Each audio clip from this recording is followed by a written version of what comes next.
नमस्कार, मैं हूं आपके साथ मोनिका गुप्ता और आप देख रहे हैं उत्तर प्रदेश बुलेटिन की शुरुआत करेंगे इस वक्त की बड़ी खबर के साथ। लखनऊ से बड़ी खबर आ रही है। सीएम से मिले जनरल हरपाल सिंह। सीएम योगी से उन्होंने शिष्टाचार मुलाकात की। सीएम आवास पहुंचकर की मुलाकात। इस वक्त की बड़ी और अहम जानकारी आपके सामने। सीएम योगी आदित्यनाथ से मिले general Harpal Singh. Lieutenant general Harpal Singh CM Yogi Adityanath से मिले। शिष्टाचार मुलाकात हुई। सीएम आवास पहुंचकर उन्होंने सीएम योगी आदित्यनाथ से मुलाकात की और ये तस्वीरें आप देख रहे हैं। लेफ्टिनेंट जनरल हरपाल सिंह और सीएम योगी आदित्यनाथ। शिष्टाचार मुलाकात की तस्वीर।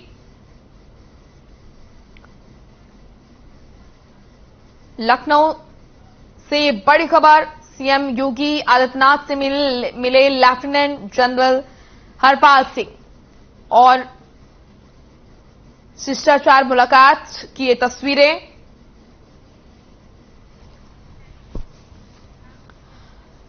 लखनऊ से बड़ी खबर आ रही है। सीएम से मिले एन चंद्रशेखरन। सीएम से की शिष्टाचार मुलाकात। टाटा समूह के चेयरमैन हैं एन चंद्रशेखरन। इस वक्त की ये बड़ी और अहम जानकारी आपको बता दें कि सूबे के मुखिया योगी आदित्यनाथ से शिष्टाचार मुलाकात की एन चंद्रशेखरन ने। इस वक्त की ये बड़ी खबर। सीएम से मिले एन चंद्रशेखरन। शिष्टाचार मुलाकात उन्होंने की। टाटा समूह के चेयरमैन हैं एन चंद्रशेखरन।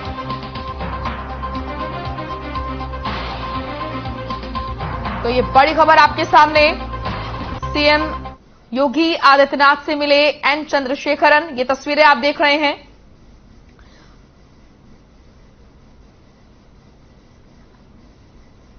टाटा समूह के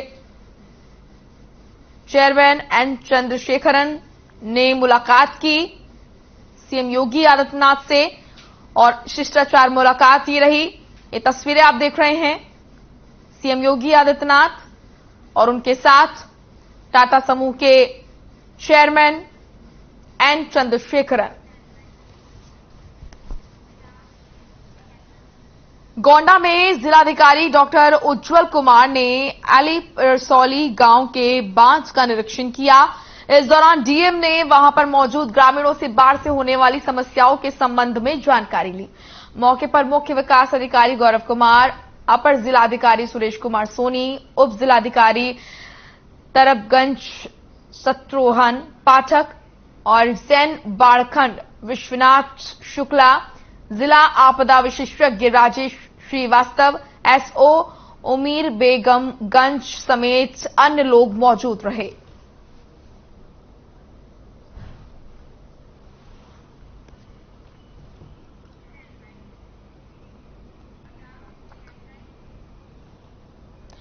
खबर लखनऊ के हनुमान मंदिर से है, जहां मुलायम सिंह यादव के स्वास्थ्य को लेकर सुंदरकांड पाठ का आयोजन किया गया। सपा नेताओं ने हवन कर मुलायम सिंह यादव की लंबी आयु को लेकर कामना की। आपको बता दें कि सपा संरक्षक मुलायम सिंह यादव की तबीयत में सुधार नहीं है। आज दोपहर मेदांता अस्पताल में उनका हेल्थ बुलेटिन अस्पताल ने जारी किया। इसमें बताया गया कि उनकी हालत अभी भी क्रिटिकल है। उनको लाइफ सेविंग ड्रग्स दी जा रही है। साथ ही समाजवादी पार्टी के पूर्व प्रदेश सचिव प्रदीप सिंह बब्बू ने इस विषय पर दुख व्यक्त किया और बताया कि नेताजी समाजवादी पार्टी के कार्यकर्ताओं के लिए संजीवनी का काम करते हैं।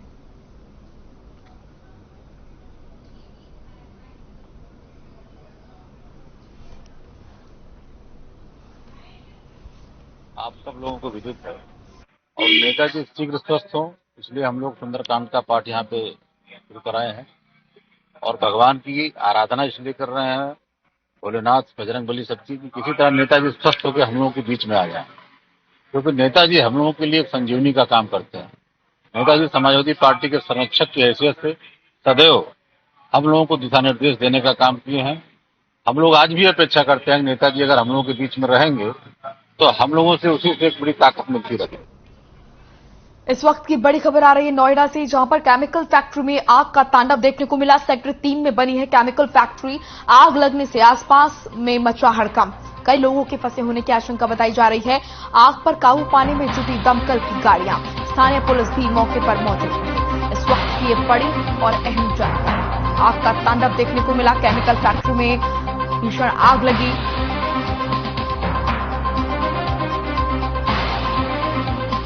नोएडा से ये बड़ी खबर। केमिकल फैक्ट्री में लगी आग। सेक्टर 3 में बनी है केमिकल फैक्ट्री। आग लगने से आसपास में हड़कंप मच गया। कई लोगों के फंसे होने की आशंका जताई जा रही है। आग पर काबू पाने के लिए दमकल की गाड़ियां वहां पहुंची और आग को बुझाने के लगातार प्रयास किए जा रहे हैं। इस वक्त की ये बड़ी और अहम जानकारी। केमिकल फैक्ट्री में लगी आग और बताया जा रहा है कि कई लोगों के फंसे होने की आशंका है। तो आग का तांडव देखने को मिला। सेक्टर 3 में बनी है केमिकल फैक्ट्री। आग लगने से आसपास के इलाकों में हड़कंप मचा। फिलहाल आपको बता दें कि आग पर काबू पा लिया गया है। ये तस्वीरें आप देख रहे हैं जब आग लगी उस दौरान की तस्वीरों को देखकर आप अंदाजा लगा सकते हैं किस तरीके से, कितनी भयंकर यह आगजनी रही होगी। धुएं का गुब्बार और आग की लपटें ये बयां कर रही हैं कि किस तरीके से केमिकल फैक्ट्री में आग का तांडव मचा होगा। कई घंटों की मशक्कत के बाद आग पर काबू पा लिया गया है। चलिए अब खबर कुशीनगर से है, जहां जिलाधिकारी की अध्यक्षता में सैनिक बंधु की जिला सैनिक कल्याण और पुनर्वास कार्यालय में बैठक हुई। इस बैठक में जिलाधिकारी ने जनपद के कई हिस्सों से आए हुए भूतपूर्व सैनिकों की समस्याएं सुनी। उनके भूमि संबंधी समस्याओं के निस्तारण के लिए संबंधित लेखपाल को निर्देश भी दिए। साथ ही जिलाधिकारी ने उपस्थित भूतपूर्व सैनिकों और आश्रितों को भू विवाद से संबंधित तकनीकी और विधिक पहलुओं के बारे में भी विस्तार से समझाया।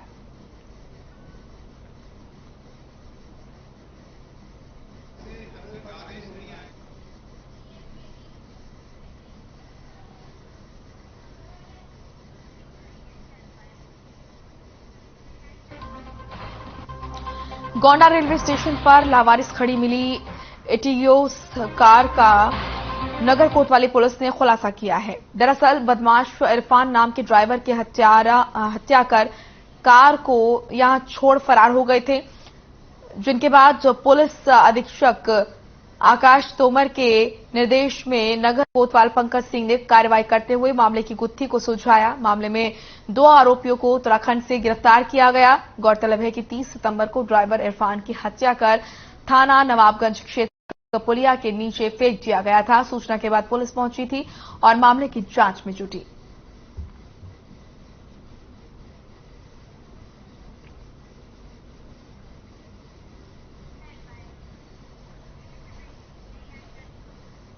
हरदोई से इस वक्त की बड़ी खबर आ रही है। हाईवे के लिए करोड़ों की सौगात। केंद्रीय सड़क परिवहन मंत्री ने किया ट्वीट। NH 731 शाहबाद बाईपास से हरदोई बाईपास को लेकर बजट ट्वीट कर दी नितिन गडकरी ने जानकारी। इस वक्त की बड़ी खबर आपके सामने।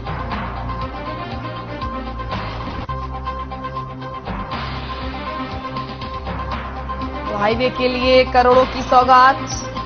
केंद्रीय सड़क परिवहन मंत्री ने ट्वीट किया। NH 731 शाहबाद बाईपास के लिए बजट को लेकर जानकारी दी।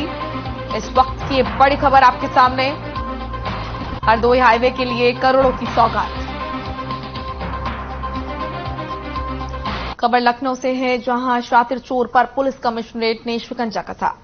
अलीगंज पुलिस और क्राइम ब्रांच की टीम ने एक शातिर चोर को गिरफ्तार किया है। शातिर चोर ने OLX ऐप के जरिए लोगों को चोरी की गाड़ियां बेचता था और असली मालिक के नाम पर नकली आधार कार्ड बनाकर लोगों को चूना लगाता था।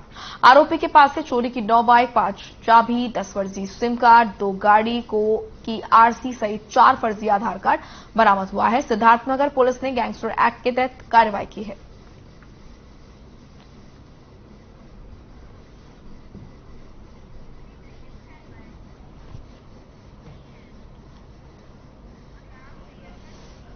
चलिए अब खबर लखनऊ से, जहां पर लखनऊ कमिश्नरेट के आदेशानुसार थाना हसनगंज पुलिस को बड़ी सफलता मिली है। पुलिस ने चेन स्नैचिंग और लूट करने वाले अभियुक्त को लूट के सामान के साथ गिरफ्तार किया है। पुलिस उपायुक्त उत्तरी अभिजीत और आर शंकर के परीक्षण में सहायक पुलिस आयुक्त महानगर निरीक्षण अतुल कुमार श्रीवास्तव के नेतृत्व में सफलता मिली है।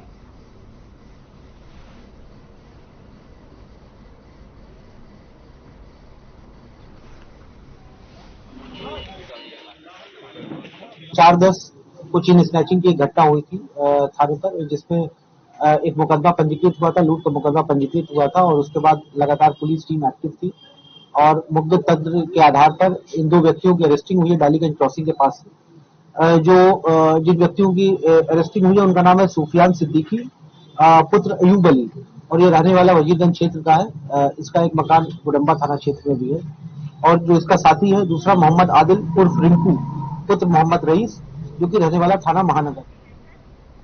चलिए अब खबर लखनऊ से है, जहां सभासद के संभावित उम्मीदवार को दबंग ने अवैध असला लेकर धमकाया। दबंग ने पीड़ित से चुनाव मैदान में न उतरने को कहा। पीड़ित के सीने से असला सटाकर धमकी देते हुए वीडियो सीसीटीवी में कैद हो गया। देर रात खुलेआम धमकी देने का ये वीडियो सोशल मीडिया पर वायरल हो रहा है। पीड़ित ने एसपी से न्याय की गुहार लगाते हुए कार्रवाई की मांग की है। तस्वीरों में आप देख सकते हैं किस तरीके से खुलेआम धमकी देता दबंग। अवैध हथियार लेकर धमकाया, वीडियो सोशल मीडिया पर वायरल हो रहा है।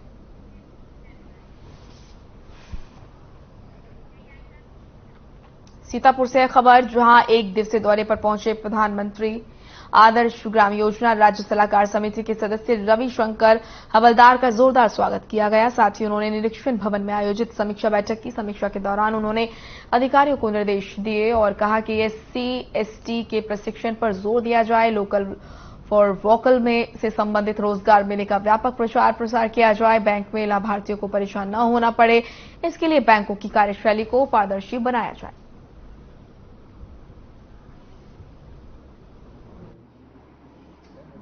सीतापुर में प्रधानमंत्री अभ्युदय योजना के अंतर्गत मेरा यहाँ भ्रमण था और प्रधानमंत्री आदर्श ग्राम योजना एवं बाबू जगजीवन राम छात्रावास का इसमें मर्ज कर दिया गया है और जो हमारे अधिकारियों को लखनऊ में ट्रेनिंग दी गई है और जो उनको विषय दिए गए कि हम कैसे एक समूह बना करके लोगों का लेदर क्लस्टर पे या रेडीमेड गारमेंट्स पे या जनपदवार जिन चीज़ों पे ज़्यादा फोकस है व्यवसाय का, बिजनेस का बेहतर तरीके से लोग कर सकते हैं।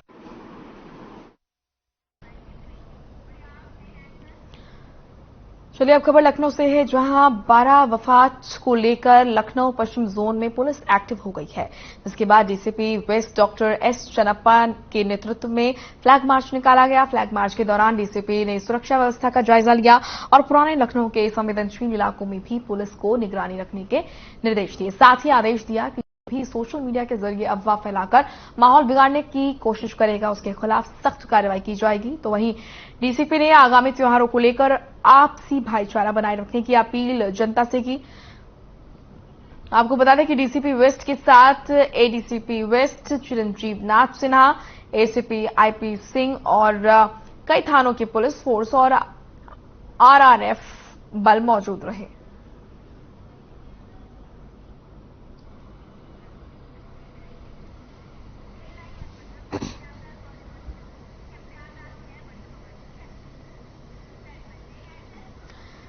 इस वक्त की बड़ी खबर आ रही है प्रयागराज से। आपको बता दें कि बीजेपी नेताओं ने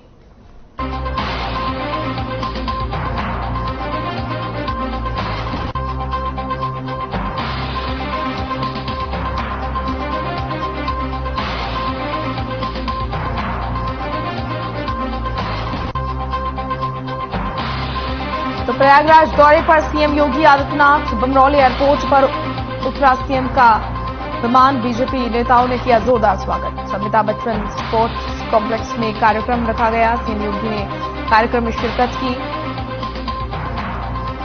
प्रयागराज दौरे पर सीएम योगी आदित्यनाथ, बड़ी खबर, बमरौली एयरपोर्ट पर उतरा सीएम का विमान और बीजेपी नेताओं ने उनका जोरदार स्वागत किया।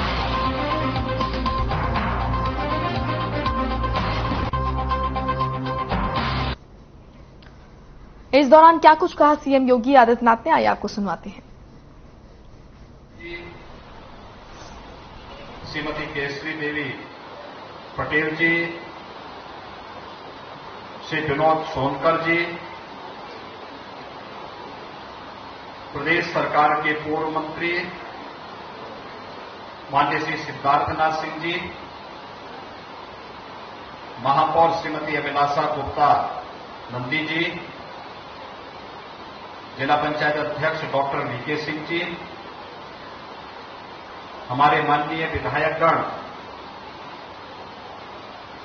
श्री राजमणि पॉल जी, श्री हर्षवर्धन वाजपेयी जी, श्री गुरु प्रसाद मौर्य जी, श्री प्रवीण पटेल जी, श्री पीयूष रंजन निषाद जी, श्रीमती निर्मला पासवान जी, श्री सुरेंद्र चौधरी जी, श्री केपी श्रीवास्तव जी, श्री सुरेश चंद्र त्रिपाठी जी और आज के इस कार्यक्रम में उपस्थित प्रयागराज के सभी गणमान्य महानुभाव, खेल के जिन विभूतियों को आज यहां सम्मानित किया गया है, उनके साथ ही नवोदित सभी खिलाड़ियों को मैं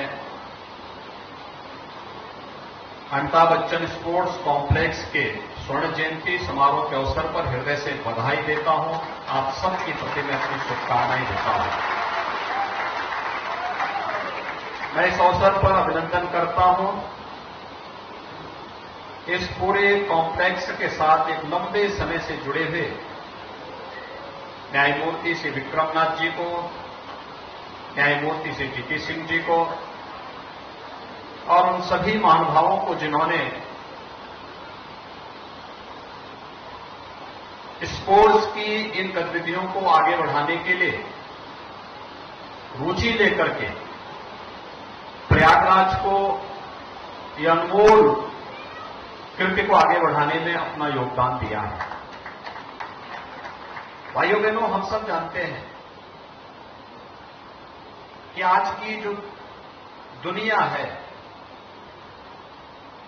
वैश्विक मंच पर किसी देश के सामर्थ्य की अगर तुलना हम करते हैं तो स्पोर्ट्स उसमें से एक है। ओलंपिक हो, एशियाड हो, कॉमनवेल्थ हो या कोई भी विश्व स्तरीय चैंपियनशिप का या कोई इंटरनेशनल गेम हो, इन सब में विभिन्न देशों के खिलाड़ियों के द्वारा किए जाने वाले प्रदर्शन से उस देश के सामर्थ्य का अंदाजा लग जाता है। और हम सब सौभाग्यशाली हैं कि आज देश के यशस्वी प्रधानमंत्री श्री नरेंद्र मोदी जी के मार्गदर्शन में भारत प्रत्येक क्षेत्र में नित नई ऊंचाइयों को प्राप्त कर रहा है और उसमें खेल का ये क्षेत्र भी जो उपेक्षित पड़ा हुआ था, उस क्षेत्र में भी जो प्रगति आज दिखाई दे रही है वो बहुत अभिनंदनीय है। और इसके लिए हम प्रधानमंत्री जी का भी आभार व्यक्त करते हैं। उन सभी खिलाड़ियों ने जिन्होंने प्रयागराज की इस धरती पर, यानी अब तक तो हम प्रयागराज को संगम नगरी के रूप में मानते थे। सनातन हिंदू धर्मावलंबी इस बात को मानता है कि गंगा, यमुना और सरस्वती का पावन संगम है।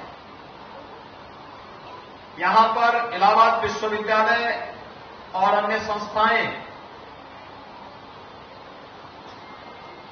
उत्तर भारत में शिक्षा के एक प्रमुख केंद्र के स्तंभ के रूप में जाने जाते रहे हैं। उत्तर प्रदेश का और दुनिया का सबसे बड़ा उच्च न्यायालय प्रयागराज से देश के सबसे बड़े प्रदेश के आबादी को, अंतिम पायदान पर बैठे हुए व्यक्ति को न्याय के एक महत्वपूर्ण स्तंभ में मार्गदर्शन करता रहा है।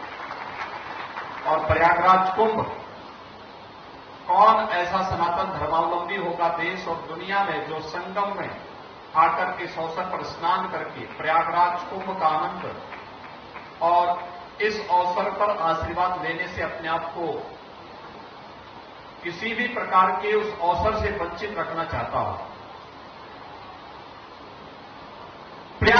की इन सभी परंपराओं के साथ एक मान्यता है कि दुनिया की पहली गुरुकुल महर्षि भारद्वाज ने इसी प्रयागराज में बनाई थी। और मुझे लगता है महर्षि भारद्वाज का ही आशीर्वाद है कि इलाहाबाद विश्वविद्यालय के छात्रों के द्वारा एक लंबे समय तक देश के अंदर प्रतियोगी परीक्षाओं में स्थान ग्रहण करके मेरिट की सूची में जब इलाहाबाद विश्वविद्यालय के छात्रों का नाम आता है तो प्रयागराज के महत्व को कई गुना बढ़ाता है। और मुझे ये देख करके बहुत आनंद की अनुभूति हो रही है कि इन सबसे अलग हट करके प्रयागराज को एक नई पहचान स्पोर्ट्स के माध्यम से भी उसकी सामर्थ्य को देश और दुनिया के सामने प्रस्तुत करने के लिए यहां की कुछ विभूतियों ने इस मेयो हॉल को स्पोर्ट्स कॉम्प्लेक्स के रूप में स्थापित करते हुए इसे आगे बढ़ाया और इस सदी के कला जगत के महानायक श्री अमिताभ बच्चन के नाम पर इस पूरे परिसर का नामकरण करके इस कॉम्प्लेक्स को एक नई ऊंचाइयां प्रदान कर रहे हैं। अत्यंत उमंग, उत्साह और हर्ष का विषय हम सब के लिए है। यह आनंद का क्षण है। स्वर्ण जयंती वर्ष व्यक्ति के जीवन में, संस्था के जीवन में बहुत महत्वपूर्ण होता है। 50 वर्ष की इन उपलब्धियों को लेकर के हमें आत्ममंथन करने और